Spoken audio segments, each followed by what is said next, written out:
मुंबई गोवा महामार्गावर वाहतूक कोंडी झालेली आहे। रायगडमधील पेनजवळ रामवाडी पुलावर वाहतूक ठप्प झाली। दोन्ही बाजूला वाहनांच्या लांबच लांब रांगा लागलेल्या आहेत।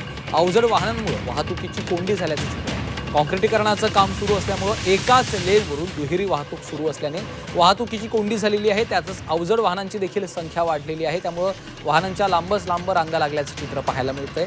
मुंबई गोवा हायवेवर ट्रॅफिक जाम झाल्याचं ही दृश्य आपण पाहतोय। रायगडमधल्या पेनजवळ रामवाडी पुलावर वाहतूक ठप्प झालेली आहे। त्यामुळे दोन्ही बाजूला वाहनांच्या लांबच लांब रांगा लागलेल्या आहेत। अवजड वाहनांमुळे वाहतुकीची कोंडी झाल्याची ही दृश्य आपण पाहतोय। मुंबई गोवा महामार्गावरची ही दृश्य आहेत। काँक्रिटीकरणाचं काम सध्या सुरू असल्यामुळे एकाच लेनवरून दुहेरी वाहतूक सुरू असल्यामुळे वाहतुकीची कोंडी झालेली आहे। त्यामुळे अशा पद्धतीने वाहनांच्या लांबच लांब रांगा लागल्याचं चित्र आहे।